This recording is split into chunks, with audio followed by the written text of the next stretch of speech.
Hello my dear friends, welcome to excellent YouTube channel. ഇന്ന് നമ്മൾ current affairs ആണ് discuss ചെയ്യുന്നത്. അപ്പോൾ നമ്മുടെ ഏതൊരു PSC എക്സാംസ് എടുത്തു കഴിഞ്ഞാലും LDC ആയിക്കോട്ടെ, ഡിഗ്രി പ്രിലിംസ് ആയിക്കോട്ടെ, അതിൽ നമ്മൾ ഏറ്റവും ഇമ്പോർട്ടൻസ് നൽകി പഠിക്കേണ്ട ഒരു വിഷയമാണ് കറണ്ട് അഫയേഴ്സ് എന്ന് പറഞ്ഞാൽ അല്ലേ. അപ്പോൾ നമ്മൾ LDCക്കൊക്കെ ആണെങ്കിൽ 20 മാർക്ക് നൽകുന്ന ഒരു ഭാഗമാണ്. ഡിഗ്രി പ്രിലിംസിന് നമുക്ക് സെപ്പറേറ്റ് ആയിട്ട് കൊടുത്തിട്ടില്ലെങ്കിൽ പോലും ഓരോ വിഷയത്തിനും അല്ലേ. അപ്പോൾ ഹിസ്റ്ററീൻ്റെ അടിയിലാണ് നമുക്ക് നൽകുന്നുണ്ട് അല്ലേ 1 മാർക്ക് കറണ്ട് അഫയേഴ്സിന്. അപ്പോൾ ഓരോ വിഷയത്തിനും അതിന് സെപ്പറേറ്റ് ആയിട്ട് കറണ്ട് അഫയേഴ്സിന് കൊടുത്തിട്ടുണ്ട്. അപ്പോൾ നമ്മൾ ഏറ്റവും ഇമ്പോർട്ടൻസ് നൽകി പഠിക്കേണ്ട ഒരു ഭാഗമാണെന്ന് ഓർമ്മിപ്പിച്ചുകൊണ്ട് നമ്മൾ ഇന്നത്തെ ക്ലാസ് തുടങ്ങുകയാണ്. ആദ്യമായിട്ട് ഈ ചാനൽ കാണുന്നവരുണ്ടെങ്കിൽ ചാനൽ സബ്സ്ക്രൈബ് ചെയ്യുക, വീഡിയോസ് ഇഷ്ടപ്പെട്ട് കഴിഞ്ഞാൽ ലൈക്ക് ചെയ്യുക, നിങ്ങളുടെ ഫ്രണ്ട്സിനൊക്കെ ഷെയർ ചെയ്ത് കൊടുക്കുക. ഇനി നമുക്ക് ആകെ കിട്ടുന്ന സപ്പോർട്ട് എന്ന് പറഞ്ഞാൽ നിങ്ങളുടെ കമൻസ് ആണ് അല്ലേ. നിങ്ങളുടെ അഭിപ്രായങ്ങളൊക്കെ കമൻസിലൂടെ വായിക്കുമ്പോഴാണ് നമുക്കൊരു സപ്പോർട്ടായിട്ട് കിട്ടുന്നത്. അപ്പോൾ നിങ്ങളുടെ വിലയേറിയ കമൻസൊക്കെ അറിയിക്കുക കേട്ടോ. അപ്പം നമുക്ക് തുടങ്ങാം. ആദ്യത്തെ ചോദ്യം, 2023 ഓഗസ്റ്റിൽ ഉദ്ഘാടനം ചെയ്ത ഉത്കല ആഭ്യന്തര വിമാനത്താവളം ഏത് സംസ്ഥാനത്താണ്? അപ്പോൾ എന്താണ്, ഏത് കൊല്ലമാണ് ഉദ്ഘാടനം ചെയ്തത്? 2023 ഓഗസ്റ്റിൽ ഉദ്ഘാടനം ചെയ്ത ഉത്കല ആഭ്യന്തര വിമാനത്താവളം ഏത് സംസ്ഥാനത്താണ് സ്ഥിതി ചെയ്യുന്നത്? അത് ഒഡീഷയിലാണ്. എവിടെയാണ്? ഒഡീഷ. ഇനി കേന്ദ്ര സിവിൽ ഏവിയേഷൻ വകുപ്പ് മന്ത്രി ആരാണ്? കേന്ദ്ര സിവിൽ ഏവിയേഷൻ വകുപ്പ് മന്ത്രി അത് ജ്യോതിരാദിത്യ സിന്ധ്യ. ആരാണ്? ജ്യോതിരാദിത്യ സിന്ധ്യയാണ് കേന്ദ്ര സിവിൽ ഏവിയേഷൻ വകുപ്പ് മന്ത്രി. ഓർത്തു വെക്കണേ, കേന്ദ്ര സിവിൽ ഏവിയേഷൻ വകുപ്പ് മന്ത്രിയുടെ പേരെന്താണ്? ജ്യോതിരാദിത്യ സിന്ധ്യ. അപ്പോൾ കറണ്ട് അഫയേഴ്സിൻ്റെ ഒരു പ്രത്യേകത എന്താണെന്ന് വെച്ചാൽ നിങ്ങൾ സ്ഥിരമായിട്ടൊരു നോട്ട്സൊക്കെ തയ്യാറാക്കി പഠിക്കുക. ഓരോ ദിവസത്തിനും കൃത്യമായിട്ട് എഴുതിക്കൊട്ട് പഠിക്കുകയാണെങ്കിൽ നിങ്ങൾക്ക് എന്ത് ചെയ്യാം, ഉറപ്പായിട്ട് മാർക്ക് സ്കോർ ചെയ്യാൻ പറ്റും. കാരണം നിങ്ങൾ സ്ഥിരമായിട്ട് ഇങ്ങനെ അത് വായിക്കുകയാണെങ്കിൽ ആ പേരുകളൊക്കെ എന്താകും, നിങ്ങളുടെ മനസ്സിൽ പതിയും. അപ്പോൾ നല്ല രീതിയിൽ ഓരോ ദിവസവും കറണ്ട് അഫയേഴ്സും സെപ്പറേറ്റ് നോട്ട്ബുക്ക് തയ്യാറാക്കി ഓരോ ദിവസവും ഉള്ള കറണ്ട് അഫയേഴ്സ് എഴുതി തന്നെ പഠിക്കാൻ നോക്കാം. ഇപ്പോഴത്തെ ഒഡീഷ മുഖ്യമന്ത്രി ആരാണ്? അറിയോ? ഇപ്പോഴത്തെ ഒഡീഷ മുഖ്യമന്ത്രി നവീൻ പട്നായിക് ആണ്. ആരാണ്? നവീൻ പട്നായിക് ആണ് ഇപ്പോഴത്തെ ഒഡീഷ മുഖ്യമന്ത്രി. ഇനി ഗുജറാത്തിലെ ആദ്യത്തെ ഇൻ്റർനാഷണൽ ഗ്രീൻ ഫീൽഡ് വിമാനത്താവളം എന്താണ്? ഗുജറാത്തിലെ ആദ്യത്തെ ഇൻ്റർനാഷണൽ ഗ്രീൻ ഫീൽഡ് വിമാനത്താവളം ഏതാണ്? ഹിരാസർ ഗ്രീൻ ഫീൽഡ് എയർപോർട്ടാണ്. രാജ്കോട്ട് രാജ്യാന്തര വിമാനത്താവളമാണ് കേട്ടോ. അപ്പോൾ ഏതാണ്? ഹിരാസർ ഗ്രീൻ ഫീൽഡ് എയർപോർട്ടാണ് ഗുജറാത്തിലെ ആദ്യത്തെ ഇൻ്റർനാഷണൽ ഗ്രീൻ ഫീൽഡ് വിമാനത്താവളം. ഒന്നുകൂടി പറഞ്ഞേ, ഏതാണ് എയർപോർട്ടിൻ്റെ പേര്? ഹിരാസർ ഗ്രീൻ ഫീൽഡ് എയർപോർട്ടാണ്. രാജ്കോട്ട് രാജ്യാന്തര വിമാനത്താവളം എന്നും അറിയപ്പെടുന്നുണ്ട്. ഹിരാസർ എയർപോർട്ട് 2023 ജൂലൈ 27 ഉദ്ഘാടനം ചെയ്തത് നമ്മുടെ പ്രധാനമന്ത്രിയായ നരേന്ദ്രമോദിയാണ്. അപ്പോൾ ഹിരാസർ എയർപോർട്ടിൻ്റെ പ്രത്യേകത എന്താണ്? ഗുജറാത്തിലെ തന്നെ ആദ്യത്തെ ഇൻ്റർനാഷണൽ ഗ്രീൻ ഫീൽഡ് വിമാനത്താവളമാണ്. അത് സ്ഥിതി ചെയ്യുന്നത് ഗുജറാത്തിലാണെന്ന് പറഞ്ഞു അല്ലേ. ഇത് ഉദ്ഘാടനം ചെയ്തത് നമ്മുടെ പ്രധാനമന്ത്രിയായിട്ടുള്ള നരേന്ദ്രമോദിയാണ്. 2023 ജൂലൈ 27 ഉദ്ഘാടനം ചെയ്തത്. വായനശാലയുള്ള ഇന്ത്യയിലെ ആദ്യത്തെ വിമാനത്താവളം നോട്ട് ചെയ്തോളൂ. വായനശാലയുള്ള ഇന്ത്യയിലെ ആദ്യത്തെ വിമാനത്താവളം ഏതാണ്? ലാൽ ബഹദൂർ ശാസ്ത്രി രാജ്യാന്തര വിമാനത്താവളം വാരണാസിയാണ്. വായനശാലയുള്ള അല്ലേ, ലൈബ്രറിയുള്ള ആകെയുള്ള എയർപോർട്ട്, ഇന്ത്യയിലെ ആദ്യത്തെ എയർപോർട്ട് ഏതായിരുന്നു? ലാൽ ബഹദൂർ ശാസ്ത്രി രാജ്യാന്തര വിമാനത്താവളമാണ്. വാരണാസിയിലുള്ള ലാൽ ബഹദൂർ ശാസ്ത്രി രാജ്യാന്തര വിമാനത്താവളമാണ് വായനശാലയുള്ള ഇന്ത്യയിലെ ആദ്യത്തെ വിമാനത്താവളം. 2023 സെപ്റ്റംബർ 1 നീറ്റിലിറക്കിയ ഇന്ത്യ തദ്ദേശീയമായി നിർമ്മിച്ച യുദ്ധക്കപ്പലിൻ്റെ പേരെന്താണ്? 2023 സെപ്റ്റംബർ 1 നീറ്റിലിറക്കിയ ഇന്ത്യ തദ്ദേശീയമായി നിർമ്മിച്ച യുദ്ധക്കപ്പൽ ഏതാണെന്ന് ഓർത്ത് നോക്ക്. INS മഹേന്ദ്രഗിരിയാണ്. എന്താണ്? INS മഹേന്ദ്രഗിരിയുടെ പ്രത്യേകത എന്താണ്? 2023 സെപ്റ്റംബർ 1 നീറ്റിലിറക്കിയ ഇന്ത്യ തദ്ദേശീയമായി നിർമ്മിച്ച യുദ്ധക്കപ്പലിൻ്റെ പേരാണ് INS മഹേന്ദ്രഗിരി. ഇനി ആത്മനിർഭർ ഭാരത് പദ്ധതിയിൽ ഉൾപ്പെടുത്തി നിർമ്മിക്കുന്ന നീലഗിരി ക്ലാസ് കപ്പലുകളിൽ ഏഴാമത്തേതാണ് മുംബൈ മെസഗോൺ ഡോക്കിൽ നിർമ്മിച്ച INS മഹേന്ദ്രഗിരി. അപ്പം INS മഹേന്ദ്രഗിരിയുടെ പ്രത്യേകത എന്താണ്? ഒന്ന് നമ്മൾ പഠിച്ചത് എന്താണ്? 2023 സെപ്റ്റംബറിൽ ഇന്ത്യ തദ്ദേശീയമായി നിർമ്മിച്ച യുദ്ധക്കപ്പലാണ്. ആത്മനിർഭർ ഭാരത് പദ്ധതിയിൽ ഉൾപ്പെടുത്തി നിർമ്മിക്കുന്ന നീലഗിരി ക്ലാസ് കപ്പലുകളിൽ ഏഴാമത്തേതാണ് ഏത്? മുംബൈ മെസഗോൺ ഡോക്കിൽ നിർമ്മിച്ച INS മഹേന്ദ്രഗിരി യുദ്ധക്കപ്പൽ. ഓർത്തു വെക്കുക. പൂർവ്വഘട്ടത്തിൽ ഉൾപ്പെട്ട ഒഡീഷയിലെ പർവ്വതനിരയുടെ പേരാണ് കപ്പലിന് നൽകിയിട്ടുള്ളത്. എന്താണ്? പൂർവ്വഘട്ടത്തിൽ ഉൾപ്പെട്ട ഒഡീഷയിലെ പർവ്വതനിരയുടെ പേരാണ് നമ്മുടെ ഈ INS മഹേന്ദ്രഗിരിയിലെ ഈ കപ്പലിന് നൽകിയിട്ടുള്ളത്. 2027 INS മഹേന്ദ്രഗിരി നാവികസേനയുടെ ഭാഗമാകും. അപ്പോൾ ഏതു കൊല്ലമാണ് നാവികസേനയുടെ ഭാഗമാകുന്നത്? 2027 INS മഹേന്ദ്രഗിരി നാവികസേനയുടെ ഭാഗമാകും. ഇന്ത്യൻ നാവികസേനയുടെ നിലവിലെ മേധാവി ആരാണ്? ഓർത്തു വെക്കേണ്ട, ഇമ്പോർട്ടൻ്റ് ആണ്. ഇന്ത്യൻ നാവികസേനയുടെ നിലവിലെ മേധാവി അഡ്മിറൽ R ഹരികുമാർ ആണ്. ആരാണ്? ഹരികുമാർ. ഇന്ത്യൻ നാവികസേനയുടെ നിലവിലെ മേധാവി ആരാണ്? അഡ്മിറൽ R ഹരികുമാർ ആണ്. ഇനി ഉപരാഷ്ട്രപതി ജഗദീപ് ധൻഖറിൻ്റെ ഭാര്യ ഡോക്ടർ സുദേശ് ധൻഖർ ആണ് മുംബൈയിലെ മെസഗോൺ ഡോക്യാർഡിൽ നടന്ന ചടങ്ങിൽ കപ്പൽ നീറ്റിലിറക്കിയത്. അപ്പോഴാണ് ഉപരാഷ്ട്രപതിയായിട്ടുള്ള നമ്മുടെ ഉപരാഷ്ട്രപതി ആരാണ്? ജഗദീപ് ധൻഖർ ആണ് അല്ലേ. അപ്പോൾ ഉപരാഷ്ട്രപതി ജഗദീപ് ധൻഖറിൻ്റെ ഭാര്യ ഡോക്ടർ സുദേശ് ധൻഖർ ആണ് മുംബൈയിലെ മെസഗോൺ ഡോക്യാർഡിൽ നടന്ന ചടങ്ങിൽ കപ്പൽ നീറ്റിലിറക്കിയിട്ടുള്ളത്. ലോകത്ത് ആദ്യമായി സ്ഥാപിക്കപ്പെട്ട വനിതാ ക്രിക്കറ്റ് താരത്തിൻ്റെ പ്രതിമ ആരുടേതാണ്? ലോകത്ത് വളരെ ഇമ്പോർട്ടൻ്റ് ആണ്. ലോകത്ത് ആദ്യമായി സ്ഥാപിക്കപ്പെട്ട വനിതാ ക്രിക്കറ്റ് താരത്തിൻ്റെ പ്രതിമ അത് ബലിൻഡ ക്ലാർക്കിൻ്റെതാണ്. അതാണ് ബലിൻഡ ക്ലാർക്കിൻ്റെതാണ് ലോകത്ത് ആദ്യമായി സ്ഥാപിക്കപ്പെട്ട വനിതാ ക്രിക്കറ്റ് താരത്തിൻ്റെ പ്രതിമ.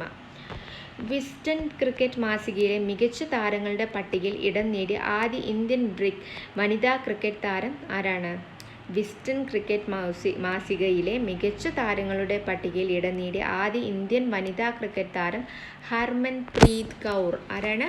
ഹർമൻപ്രീത് കൗർ. ഇമ്പോർട്ടൻ്റ് ചോദ്യമാണ് കേട്ടോ, ഹർമൻപ്രീത് കൗർ.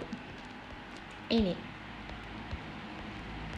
ഇന്ത്യയുടെ ആദ്യ സൗരദൗത്യം പേരെന്താണ്? ഇന്ത്യയുടെ ആദ്യ സൗരദൗത്യമാണ് ആദിത്യ L1. ഏതാണ്? ആദിത്യ L1ൻ്റെ പ്രത്യേകത എന്താണ്? ഇന്ത്യയുടെ ആദ്യ സൗരദൗത്യമാണ്. ഈ ആദിത്യ L1 വിക്ഷേപിച്ചത് 2023 സെപ്റ്റംബർ 2 ആദിത്യ L1 വിക്ഷേപിച്ച റോക്കറ്റ് PSLV-C-57. ആദിത്യ L1ൻ്റെ ഉപഗ്രഹത്തിൻ്റെ ആകെ ഭാരം 1480.7 കിലോഗ്രാമാണ്. എന്നാണ്. അപ്പോൾ ആദിത്യ L1ൻ്റെ പ്രത്യേകത എന്താണ്? ഇന്ത്യയുടെ ആദ്യ സൗരദൗത്യമാണ്.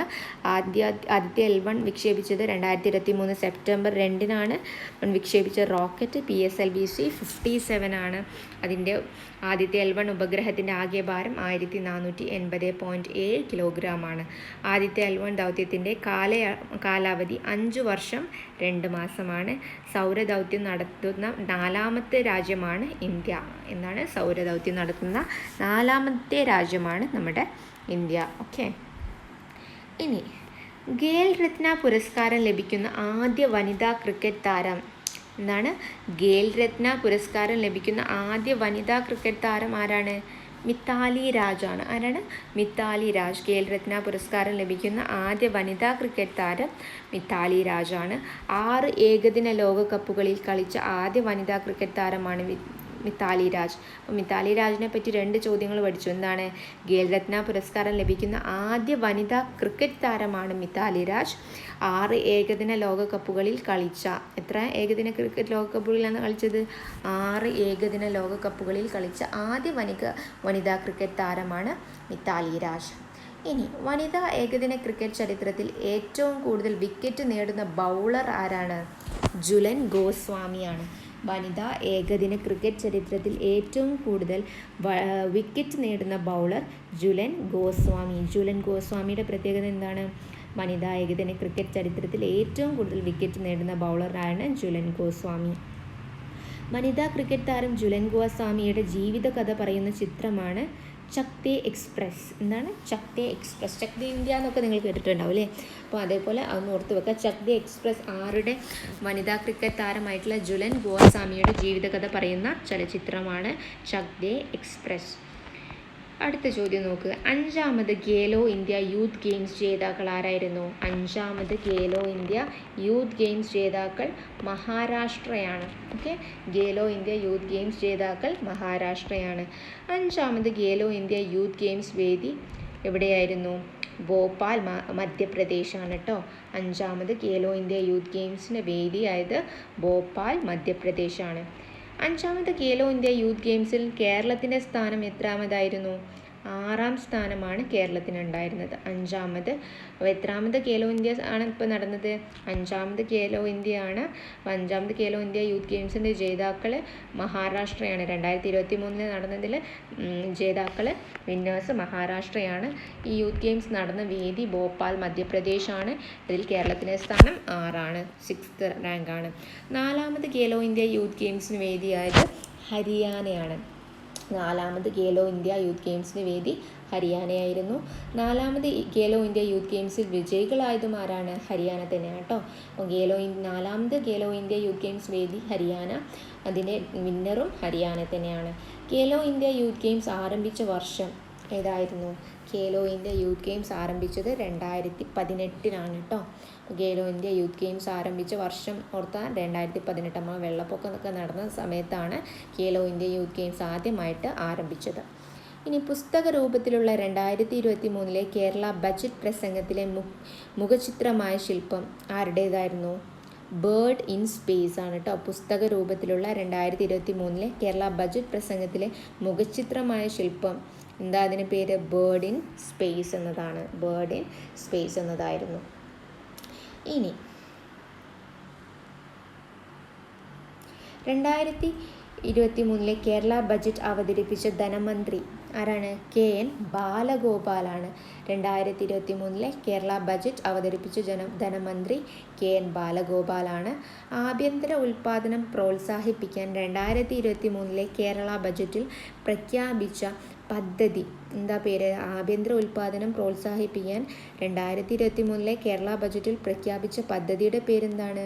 Make in Kerala. എന്താണ് മേക്ക് ഇൻ കേരള? എന്താണ് മേക്ക് ഇൻ കേരള എന്ന് പറഞ്ഞാൽ?